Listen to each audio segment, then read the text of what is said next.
Nancy Arevalo from SC11 sa Narciso Quezon, BSED English 2. Field of Specialization, Senior High School, Mental Health and Wellness, Humanities and Social Science. Course Learning Outcome, designed and implements low-cost, community-focused activities that promote positive mental well-being and build supportive relationships among teens. Specific competency creates age-appropriate mental health awareness initiative that address local teen concerns and encourage peer support. Part 1, complete performance task or GRAPS model. Goal: learnings will design and lead half-day mental health awareness activity for 20-30 local high school students. The goal is to create a safe, engaging space where teens can talk about common treasures like academic pressure, social media anxiety, or family concerns, and learn sample peer support skills, all using materials that cost less than 1,500 total. The initiative must be tailored to the needs of their barangays, teens, and show clear understanding of how to reduce stigma around mental health. And rule: learning acts as teen mental health champions commissioned by the local barangay youth council to plan and run the activity. They will work in small groups of 3 to 4 with each member taking on a specific role. Example: activity designer, facilitator, materials coordinator, documentation lead. Audience: local high school student grades 10 to 12. Barangay Youth Council officers. School guidance counselor who will observe and provide feedbacks. Situation: the Barangay Youth Council has noticed that many teens in the area seem withdrawn or stressed, but avoid asking for help because they worry about being judged. There is little to no mental health support available for teens and the community, and most schools in the areas do not have a regular wellness program. Learners must: number 1, conduct 5 to 7 short interviews with local teens to identify their top mental health concerns. Number 2, use findings to design 3 interactive activities like game, a creative workshop, a peer sharing circle. Number 3, create all materials by hand or using low-cost supplies. No expensive teach or print jobs. Number 4, develop a simple peer support guide the teens can take home. Number 5, lead the activity and ensure all participants feel safe and respected. Product performance. Number 1, a detailed activity plan with timeline, materials list, and a budget breakdown. Number 2, all handmade materials, posters, games, paces, guide booklets. Number 3, 10 minutes video of the activity and action, focusing on engagement and safety measures.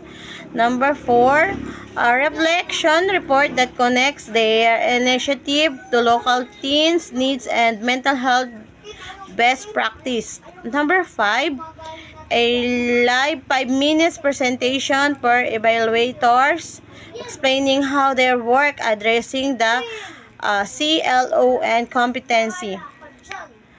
Standard for success. The initiative must be low cost, 1.5 and easy to replace in their communities. All activities must be inclusive and avoid triggering content. Interviews must be conducted ethically with consent from teens and guardians. The peer support guide must be clear, age appropriate, and write and sample Filipino or Tagalog or English. Participant must report feeling more comfortable talking about mental health after the activity by short feedback forms. This is the rubric explanation. Criteria or rate. Advanced 90 or 100%. Proficient 75 or 89%. Developing 60 to 74%. Beginning below 60%. Alignment with the CLO and competency 20%. Advance is initiative fully addressing all parts of the CLO and competency design clearly connects to 10 mental health best practice and local needs. Proficient initiative addressing most part of the CLO and competency designed aligned with local needs and basic best practice. Developing initiative addressing some parts of the CLO competency design has minor gaps and connecting to the local needs or best practices. Beginning initiative does not align with the CLO competency. Design does not addressing local needs or follow best practices. Authenticity and community relevance 25%. This is the criteria. The advance is interview finding are used to shape every part of the initiative or activities directly addressing top local teen concern and are highly engaging. Proficient interview finding guide most activities concerns addressing are relevant to local teens and activities are mostly engaging. Developing some activities connect to the interview's findings. Few concerns addressing are not relevant to the community. Beginning no clear link to interview findings activity do not addressing local teen concern and are not engaging. Feasibility and cost effectiveness. This is the criteria. And the advance is budget is well under 1,500. All materials are low cost, easy to make, and the initiative can be replicated by other groups with no extra training. Proficient budgets is within 1,500 materials and are low cost, and the initiative can be reflected with minimal training. Budget exceed 1,500 by up to 10%. Some materials are hard to source at or replicate.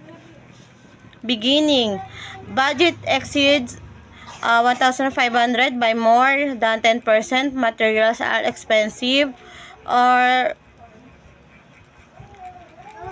impossible to replicate.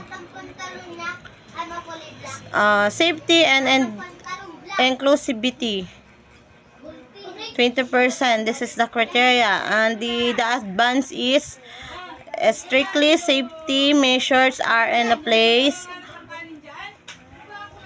Ground rules, support person, and standby.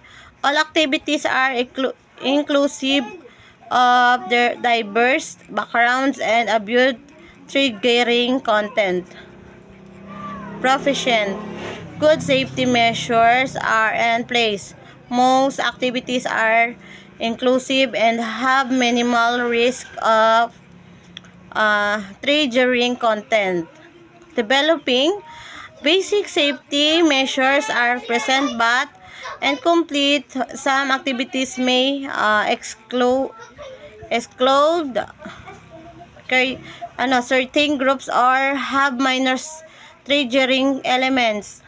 Beginning, no safety measure in place. Activities are exclusive or content triggering content. And the last one is documentation and reflection. This is the criteria. Documentation and reflection. Advance is videos is clear and show engagement, safety, and reflection report contents initiative to theory and community impact. Presentation is concise and well organized. Proficient. Video is clear and show key parts, the activity, reflection, repose, converse, most impact, presentations, organized. And developing videos is video is hard to follow or missing key parts, reflection report and incomplete, presentation is unclear. Beginning, video is missing or unusable, reflection report is not submitted, presentation is disorganized or irrelevant. This is the rubric explanation.